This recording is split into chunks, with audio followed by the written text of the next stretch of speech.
العلم هو النور الهادي والمفتاح لكل الخير من يرد الله به خيرا. السلام علیکم ورحمۃ اللہ وبرکاتہ. عزیز طلبہ، اس سے پہلے والے سبق کے اندر آپ حضرات نے دیکھا کہ را کی ایک حالت تھی رائے متحرکہ، یعنی وہ را جس پر حرکت ہو. تو آپ کو یہ بتلایا گیا کہ جب را متحرک ہو یعنی را پر حرکت ہو تو خود را کی حالت کا اعتبار کیا جائے گا، را کی حالت کو دیکھا جائے گا. اگر را پر زبر یا پیش ہے تو را پر ہوتی ہے. چنانچہ مصنف رحمۃ اللہ علیہ نے فرمایا را متحرک ہوگی یا ساکن. اگر متحرک ہے تو فتحے اور ضمے کی حالت میں پر ہوگی اور کسرے کی حالت میں باریک ہوگی، مثل رعد، رزق اور رزقا.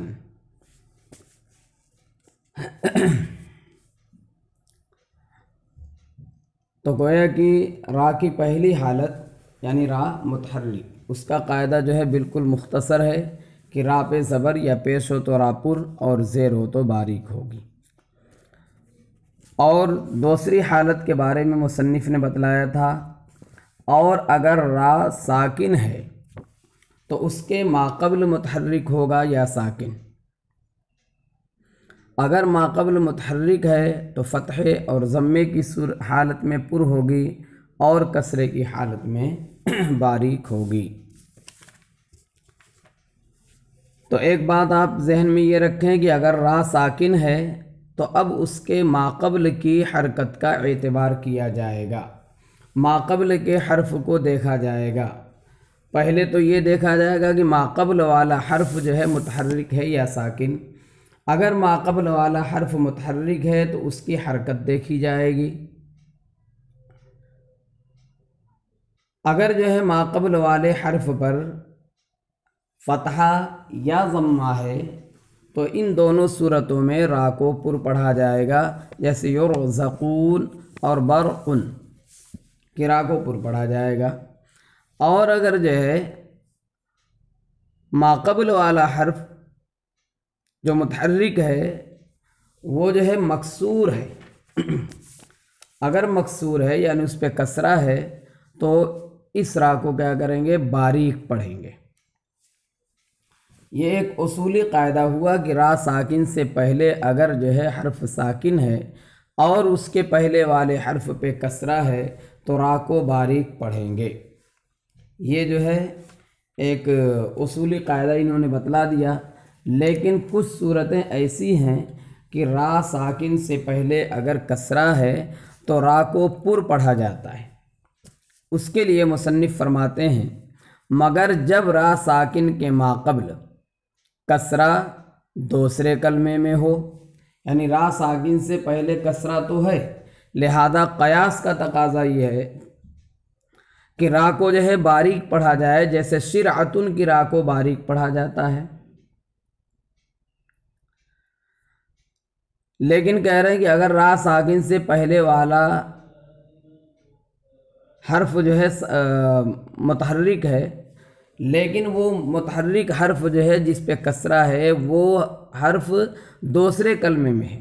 جس کلمے میں را ہے اس کلمے میں نہیں بلکہ اس کے پہلے والے کلمے میں ہے، تو اس کو کہہ رہے مصنف رحمۃ اللہ علیہ کی مگر جب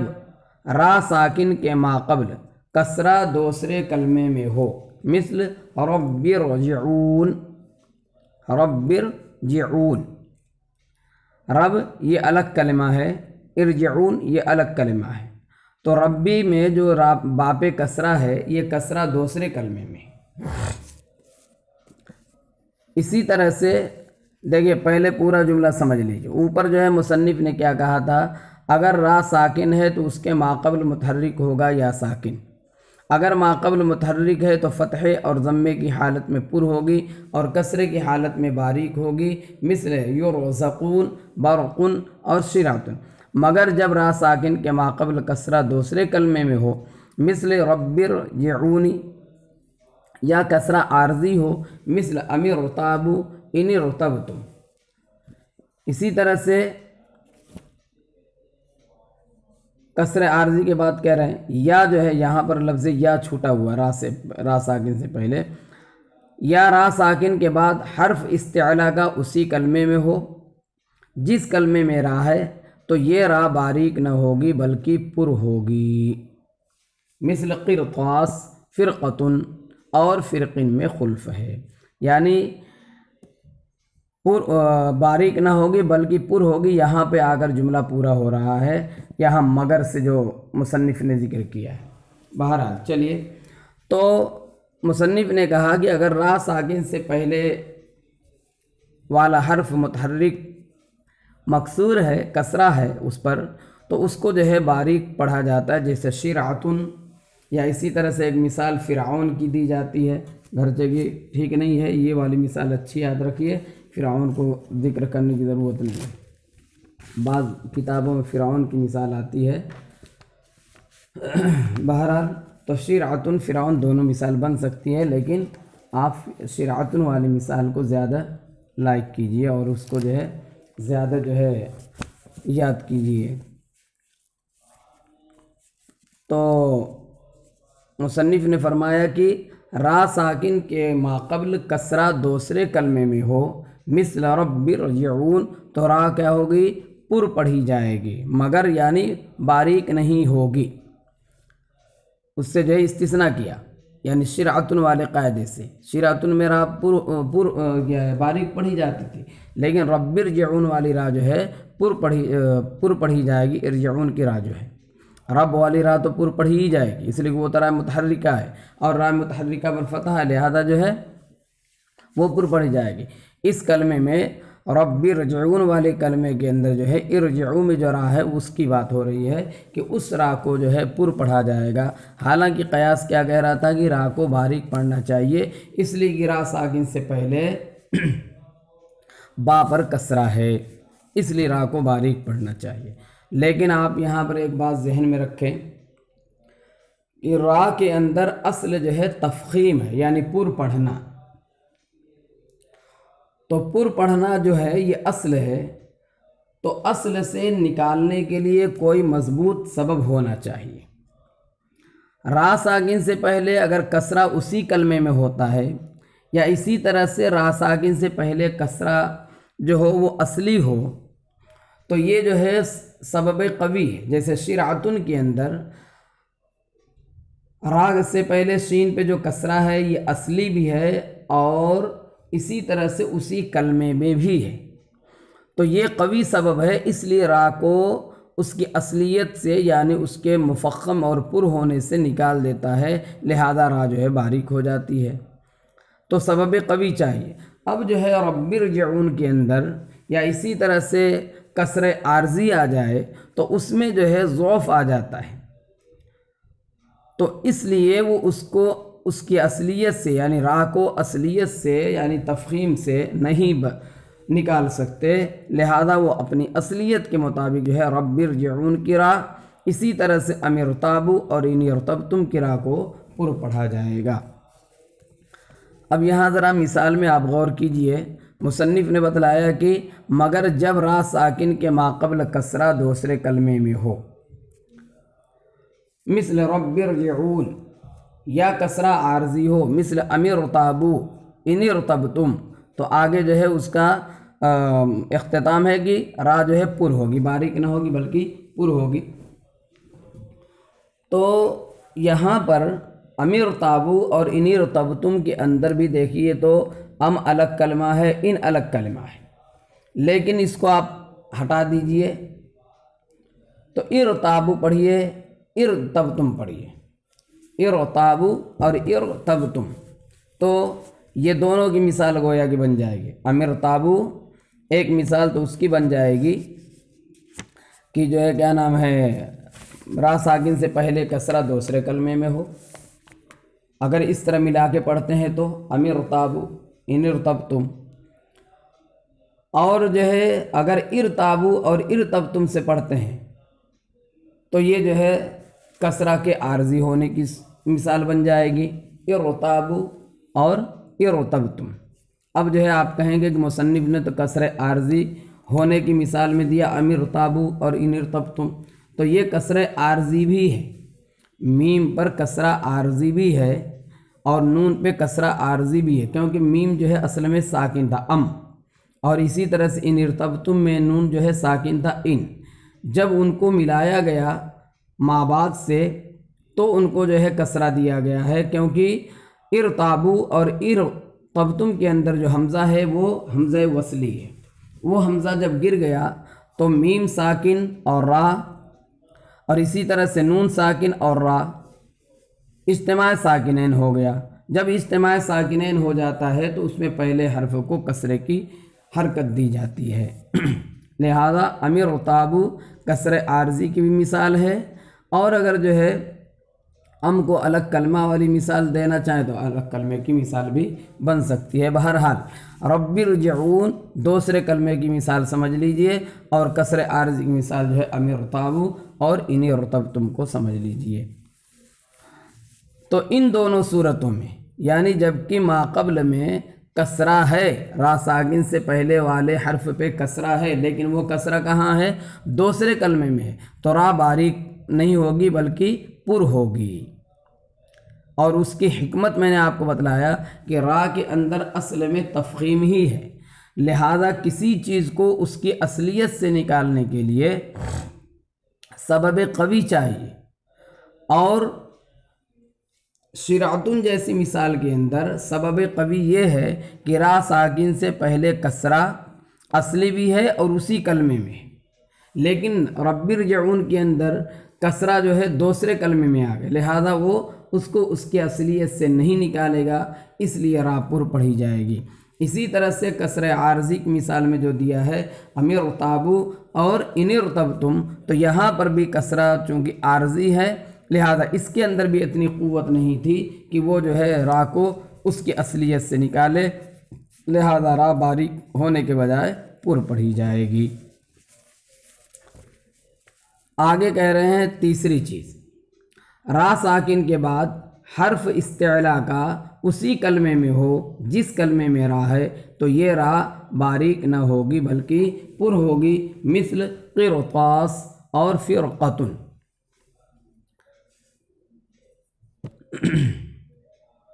اب جو ہے آپ جانتے ہیں قرطاس اور فرقتن جیسی مثال کے اندر قاف کا جو زیر ہے کسرہ ہے، اسی طرح سے فرقتن کی فا پہ جو کسرہ ہے یہ اصلی بھی ہے اور اسی کلمے میں بھی ہے، لیکن چونکہ آپ کو بتلایا گیا کہ را کے اندر اصل جو ہے تفخیم ہے، اصل کیا ہے؟ تفخیم ہے، لہذا طا جو ہے حروف مستعلیہ میں سے، اسی طرح سے فرقتن جو ہے قاف حروف مستعلیہ میں سے ہے، تو ان دونوں کی قوت ایک مستقل ہے، لہذا ان دونوں کی قوت سے یعنی قرطاس ایک مثال لے لیجئے تو طا کی قوت کی وجہ سے قاف کا جو کسرہ ہے قرطاس کے قاف کا کسرہ وہ گرچہ کی اصلی ہے ایک ہی کلمے میں، لیکن را کے اندر چونکہ اصل تفخیم تھی اس لیے اس کی تفخیم کو بچانے کے لیے ایک حرف استعلاء یعنی طا جو ہے کافی ہو گیا۔ اس وجہ سے یہ قاعدہ بن گیا کہ را ساکن سے پہلے اگر اسی کلمے میں حرف استعلاء پایا جائے، مستعلیہ والا حرف پایا جائے تو اس کو جو ہے پر ہی پڑھا جائے گا، کیونکہ را کے اندر اصل تفخیم ہی تھی۔ بہرحال تو یہاں پر آپ دیکھیے کہ مصنف نے جو قاعدہ بیان کیا تھا اوپر سے چلیے، اور اگر را ساکن ہے تو اس کے ماقبل متحرک ہوگا یا ساکن، اگر ماقبل متحرک ہے عبارت دیکھیے اسکرین پر، تو متحرک ہے تو فتح اور ضمے کی حالت میں پر ہوگی اور کسرے کی حالت میں باریک ہوگی، مثل یرزقون اور برقن، اور اسی طرح سے کہہ رہے ہیں شرعتن، شرعتن جو ہے باریک ہونے کی مثال، مگر جب را ساکن کے ماقبل کسرہ دوسرے کلمے میں ہو، اسی طرح سے یا کسرہ عارضی ہو یا را ساکن کے بعد حرف استعلاء کا اسی کلمے میں، تو گویا کہ را ساکن سے پہلے اگر کسرہ آئے، را ساکن سے پہلے کسرہ آئے تو اس را کو باریک ہونے کے لیے 3 شرطیں ہیں۔ ایک تو یہ کہ را ساکن سے پہلے جو کسرہ ہے وہ اصلی ہو،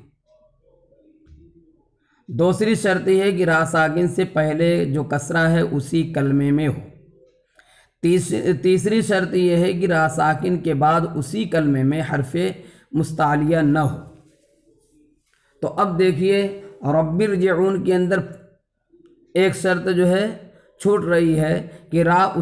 کسرہ اسی کلمے میں نہیں ہے، لہذا وہ پر ہوگی۔ امر تابو اور انیر تبتم جیسی مثال کے اندر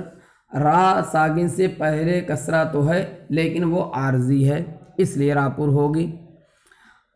قرطاس اور فرقتن کے اندر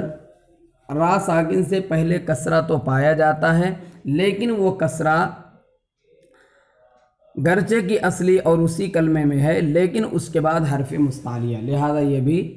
را جو ہے پر پڑھی جائے گی۔ تو گویا کہ را ساکن سے پہلے کسرے والی جو صورت ہے وہ کسرہ جو ہے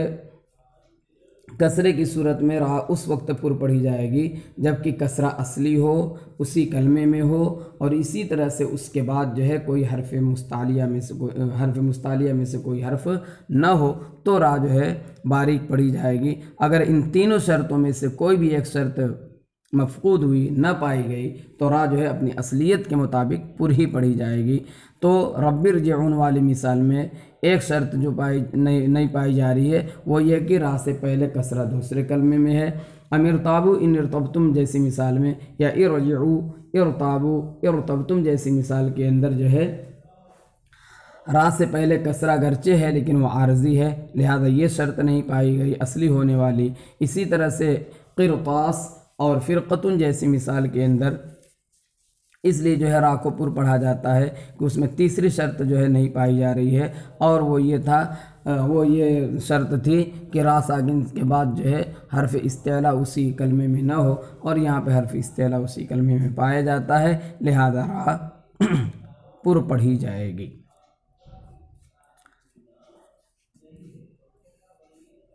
آگے چلتے ہیں۔